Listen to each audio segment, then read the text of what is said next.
Most welcome my student. कैसे हैं आप लोग? स्वस्थ हैं और मस्त हैं? पिछले वीडियो में बेटा हम लोग चर्चा किए थे कोलाइडी विलयन पर, कोलाइडी विलयन पर।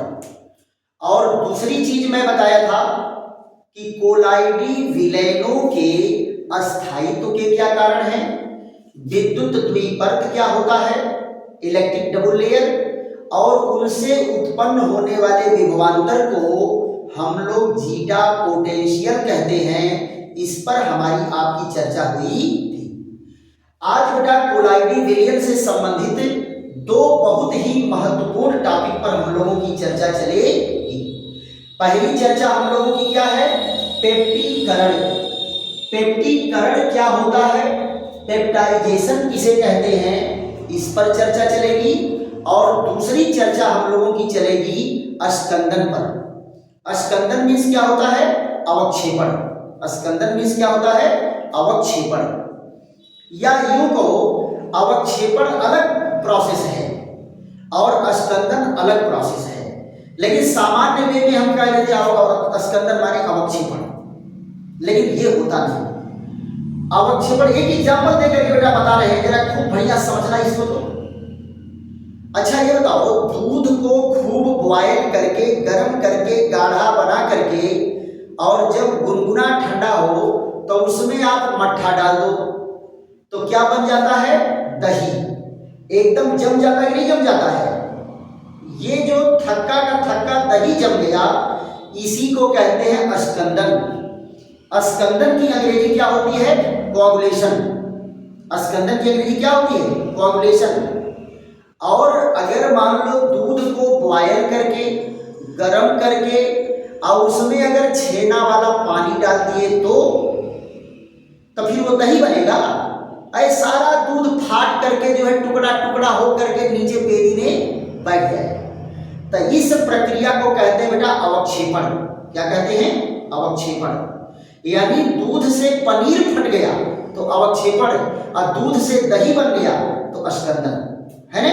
तो हमको जो है दो टॉपिक पर चर्चा आज करना है, पेप्टीकरण और अस्कंदन। देखो बेटा, पेप्टीकरण और अस्कंदन क्या है? Both process are opposite to each other. ये दोनों प्रोसेस एक दूसरे के अपोजिट है। दोनों प्रोसेस क्या है? एक दूसरे के उल्टा है। यहां पर देखो क्या होता है, जब किसी पदार्थ का ताजा बना हुआ अवक्षेप हो, किसी पदार्थ का ताजा बना हुआ अवक्षेप हो, और उसमें अगर किसी लवण का जलीय विलयन मिला दिया जाए और वो फिर से कोलाइडी विलयन बन जाए, तो इस प्रक्रिया को कहते हैं पेप्टीकरण। यानी अवक्षेप को कोलाइडी विलयन में परिवर्तित करना क्या कहलाता है? पेप्टीकरण कहलाता है। तो इसका डिफिनीशन ले लेते हैं और दो एग्जांपल ले लेते हैं। और दो एग्जाम्पल ले लेंगे भले, लेकिन परीक्षा में अगर आएगा तो एक ही एग्जाम्पल आपको लिखना है। अब यहां जरा देखो क्या कहेंगे, परिभाषा क्या है? किसी पदार्थ के, किसी पदार्थ के ताजे, किसी पदार्थ के ताजे बने अवक्षेप, ताजे बने अवक्षेप में किसी उचित विद्युत अपघट्य, किसी उचित विद्युत अपघट्य के विलयन को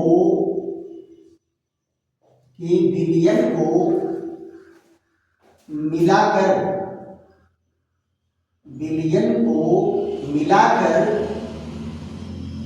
पुनः कोलाइडी विलयन, पुनः कोलाइडी विलयन,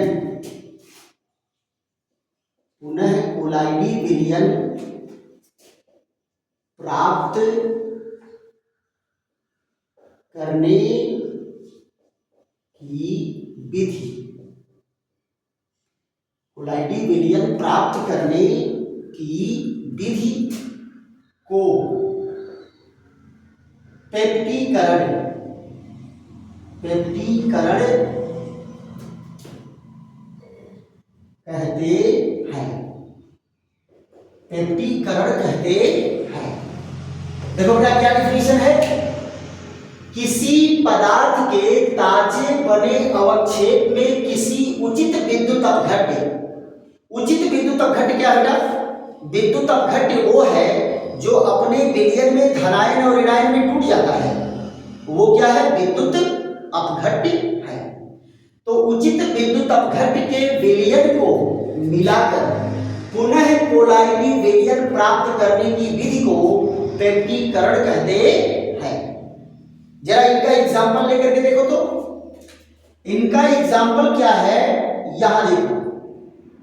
पहला एग्जाम्पल है फेरिक हाइड्रोक्साइड, फेरिक हाइड्रोक्साइड का ये ताजा बना अवक्षेप है। फेरिक हाइड्रोक्साइड का क्या है, अवक्षेप है, राइट। इसमें कितने हैं, n number molecule, n number molecule जुड़ करके बड़े बड़े कण के रूप में नीचे पेदी में बैठ रहा है। ये नीचे वाला तीर क्या बताता है कि नीचे पेदी में बैठ रहा है। यहां देखो इसमें क्या मिलाते हैं, फेरिक क्लोराइड का विलयन मिलाते हैं, तो क्या बन के तैयार हो जाता है बेटा, ये बन के तैयार हो जाता है फेरिक हाइड्रोक्साइड, और इस पर परमानेंट लेयर के रूप में कौन जम जाएगा, Fe3 पॉजिटिव, और अस्थायी परत के रूप में कौन जम जाएगा, Cl क्लोराइड का नेगेटिव, क्लोराइड का नेगेटिव। जरा देखो तो इसी को कल हम लोग इस तरह से प्रेजेंट किए थे। ये कौन है, FeOH का थ्राइस, यहां देखो Fe, ये इसके चारों ओर ये अधिशोषित हो गया था, एडजॉर्ब हो गया था, कौन ये, और क्या बनाया था, एक परमानेंट लेयर बना लिया था। क्या बना लिया था, परमानेंट लेयर बना लिया था। यहां जरा देखो, ये जो है परमानेंट लेयर बना लिया था, और इसके चारों ओर क्लोराइड के ऋणायन ये अस्थायी परत के रूप में आ जाता है। तो आप जरा बताओ, ये अवक्षेप कोलाइडी विलयन बना लिया कि नहीं बना लिया, कोलाइड के कण बन गया, तो क्या बन गया, कोलाइडी विलयन। अब आप जरा देखो दूसरा इसका एग्जाम्पल है, ये आर्सेनियस सल्फाइड का ताजा बना अवक्षेप है, कौन है, आर्सेनियस सल्फाइड, आर्सेनियस सल्फाइड, ये भी क्या है, अवक्षेप है। क्या है, अवक्षेप है। इसमें क्या होगा, n नंबर मॉलिक्यूल जुड़ करके बड़े कण के रूप में नीचे पेरी में बैठ रहे हैं। इसमें हम हाइड्रोजन सल्फाइड की गैस प्रोवाइड करते हैं। क्या करते हैं, हाइड्रोजन सल्फाइड की गैस प्रवाहित करते हैं, तो ये क्या बना देता है, जरा देखो तो AS2S3 के सतह पर सल्फाइड किस रूप में एडजॉर्ब हुआ, परमानेंट लेयर के रूप में, और इसके चारों ओर H पॉजिटिव कैसे, अस्थायी परत के रूप में एकत्रित हुआ। तो आप जरा बताओ, अवक्षेप से क्या बन गया, अवक्षेप से बन गया कोलाइड कण। अब ये एक दूसरे को प्रतिकर्षित करके दूर दूर हटाएंगे, ये भी क्या बन गया, कोलाइड कण, ये भी एक दूसरे को रिपेल करेंगे। तो इनको कैसे प्रेजेंट किया जाएगा, यहां जरा देखो तो, ये है आर्सेनियस सल्फाइड, और इस पर क्या अधिशोषित हुआ है, सल्फाइड का निगेटिव आयन, सल्फाइड का निगेटिव आयन, और अस्थायी परत के रूप में क्या अधिशोषित हो जाता है, H पॉजिटिव। तो आप जरा बताओ, ये कोलाइड के कण बन गए कि नहीं बन गए? तो अवक्षेप पुनः कोलाइड में परिवर्तित हो जा रहा है। इसी प्रक्रिया को कहते हैं पेप्टीकरण। क्या कहते हैं? पेप्टीकरण। और अंग्रेजी में कहते हैं पेप्टाइजेशन। तो बेटा पेप्टीकरण आपको समझ में आ गया। परीक्षा में अगर आएगा तो 1 नंबर 2 नंबर 1 नंबर में ही आता है। ये 1 लाइन 2 लाइन का डिफिनेशन और एक कोई एग्जाम्पल जो आपको आसान लग रहा हो, उस एग्जाम्पल को दे देंगे। राइट। अब दूसरे टॉपिक पर चलते हैं जिसको कहते हैं अष्टकंदन। जरा स्क्रीनशॉट ले लीजिए फट से। तो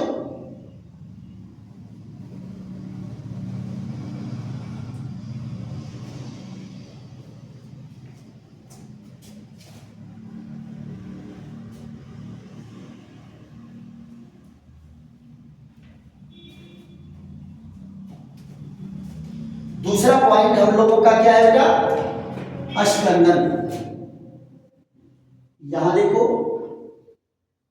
अष्टकंदन है। इसकी अंग्रेजी होती है कोआगुलेशन।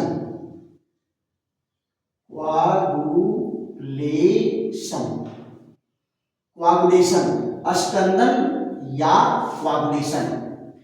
आपको क्या बताया कि कोआगुलेशन जो है पेप्टीकरण का ठीक उल्टा है। वहां हम क्या किए थे? अवक्षेप को कोलाइडी विलयन में परिवर्तित किए थे। और यहां क्या करेंगे? कोलाइडी विलयन में किसी उचित विद्युत अपघट्ट का विलयन मिला करके उसको अवक्षेपित कर देते हैं। तो इसको क्या कहेंगे? अष्टकंदन कहते हैं। तो यहां जरा देखो, किसी पदार्थ के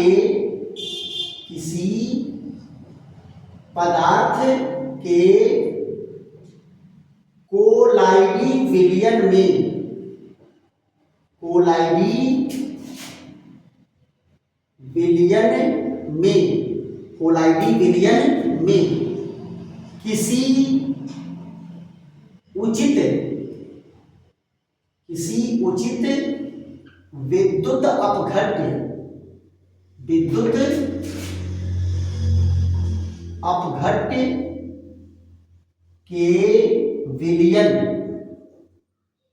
उचित विद्युत अपघट्ट के विलयन को मिलाकर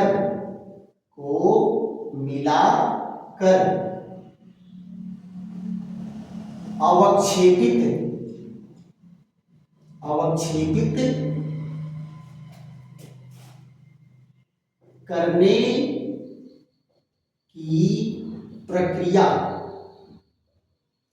की प्रक्रिया को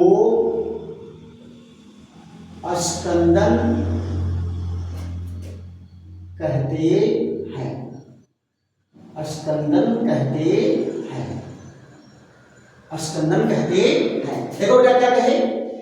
किसी पदार्थ के कोलाइडी विलयन में किसी उचित विद्युत अपघट्ट के विलयन को मिलाकर अवक्षेपित करने की प्रक्रिया को अष्टकंदन कहते हैं। अब जरा ध्यान दो, उल्टा हो गया नहीं हो गया? वहां अवक्षेप को कोलाइडी विलयन बनाया जा रहा था और यहाँ कोलाइडी विलयन को अवक्षेप बनाया जा रहा है। और दोनों में क्या मिलाया जा रहा है? विद्युत अपघट्ट का विलयन। ऐसा विलयन जिसमें धनायन और ऋणायन हो।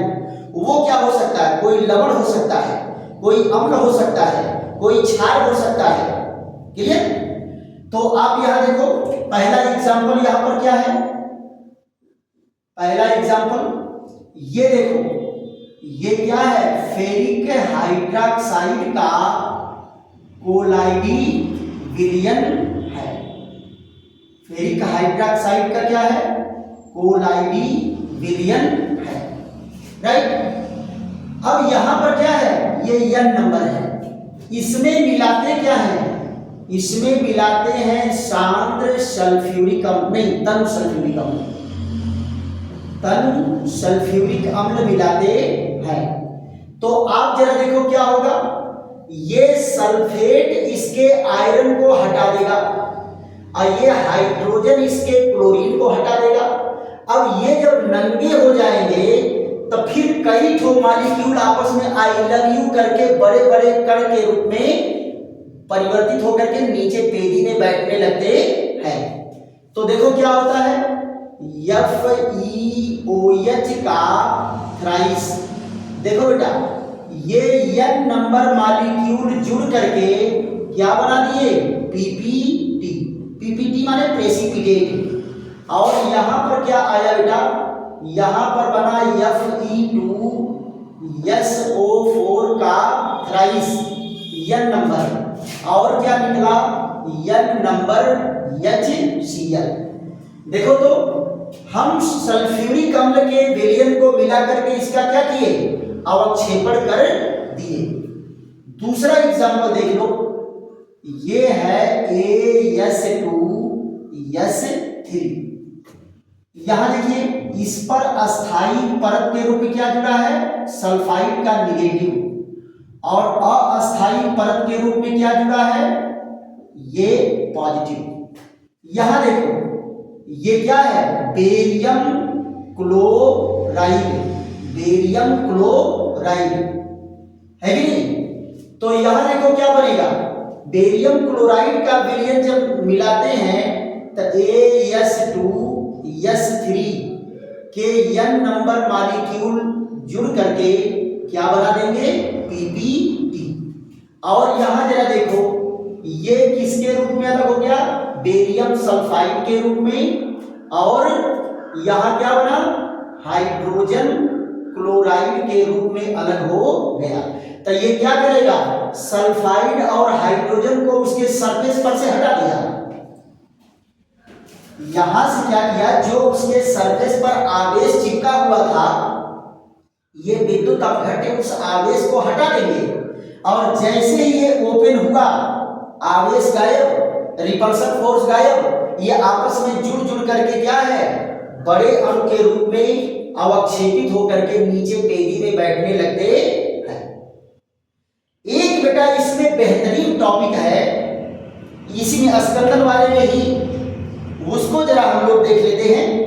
यहां क्या है, देखो स्कंदन संबंधी, स्कंदन संबंधी हार्डी सुलझे, हार्डी सुलझे का नियम, हार्डी सुलझे का नियम, स्कंदन संबंधी हार्डी सुलझे का नियम है ना। यहां देखिए इसका डिफिनीशन क्या होगा, जरा ध्यान देते हैं। डिफिनीशन देखो बेटा क्या कहेंगे, स्कंदित करने वाला कोई न कोई विद्युत अपघट्य है। स्कंदित कौन कर रहा है, कोई न कोई विद्युत अपघट्य कर रहा है। तो इनकी क्षमता किसके ऊपर निर्भर करेगी, स्कंदन क्षमता किसके ऊपर निर्भर करेगा। तो क्या कहे कि जो धनायन और ऋणायन स्कंदन करा रहा है, उसकी स्कंदन क्षमता उस आयन पर उपस्थित आवेश के अनुक्रमानुपाती होता है। क्लियर। तो इसकी परिभाषा देख लेते हैं, उसके बाद एग्जांपल दे लेते हैं। तो क्या कहेंगे, किसी विद्युत अपघट्य, किसी विद्युत अपघट्य के धनायनों, विद्युत अपघट्य के धनायनों व ऋणायनों, धनायनों व ऋणायनों की स्कंदन क्षमता, स्कंदन क्षमता उनके आयनों के आवेश, आयनों के आवेश के अनुक्रमानुपाती होता है, अनुक्रमानुपाती होता है। स्कंदन क्षमता क्या है? उनके आयनों के आवेश के अनुक्रमानुपाती होता है। तो यहां जरा देखो फार्मूला क्या बन जाएगा? स्कंदन क्षमता, स्कंदन क्षमता प्रोपोर्शनल टू क्या है? आयनों के आवेश, आयनों के आवेश। देखो बेटा फार्मूले से ही लग रहा है कि अगर आयनों का आवेश बढ़ रहा है तो स्कंदन क्षमता बढ़ेगा। तो दो पॉइंट में हम इनकी स्टडी करते हैं। पहला क्या होगा? ऋणायनों की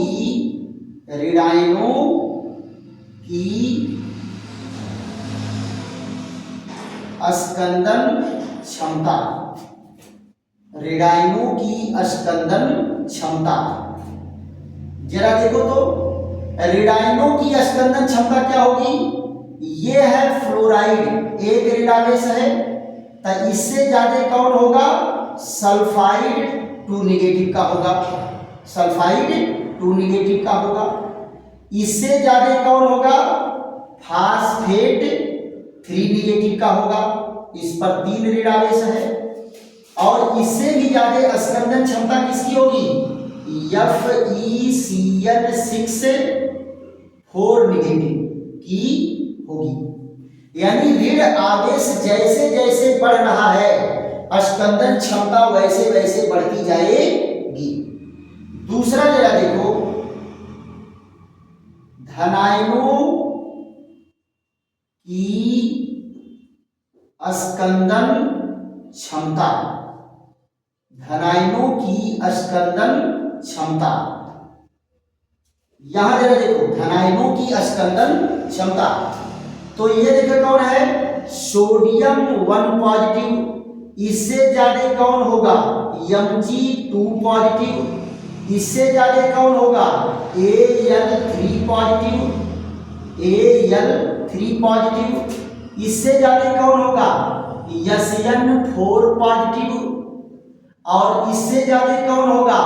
Mn7 पॉजिटिव, Mn7 पॉजिटिव। जैसे जैसे धन आवेश बढ़ रहा है स्कंदन क्षमता वैसे वैसे बढ़ती जाएगी। ये किसका नियम बेटा? हार्डी-सोल्जे का नियम है। तो आज हम लोगों की चर्चा किस पर चली है? हम लोगों की चर्चा चली पेप्टीकरण क्या होता है, स्कंदन क्या होता है, और स्कंदन संबंधी हार्डी-सोल्जे का क्या नियम होता है। और तीन के तीनों नियम बेटा बहुत ही इंपॉर्टेंट है for examination and competition question also, है ना? एग्जामिनेशन के लिए भी और कंपटीशन के क्वेश्चन में भी ये इंपॉर्टेंट वैल्यू रखता है। सो आप लोगों से आशा है कि इसको खूब ध्यान से पढ़ेंगे और पढ़ करके इसका नोट भी बनाएंगे। और अगर वीडियो अच्छा लग रहा है तो लाइक करिए, शेयर करिए, सब्सक्राइब करिए और कमेंट भी करिए कि कहीं आपको समझने में अगर प्रॉब्लम आ रही है तो उसका निदान भी किया जाएगा। थैंक यू, धन्यवाद। फिर मिलते हैं बेहतरीन वीडियो के साथ अगले वीडियो में। थैंक यू, धन्यवाद।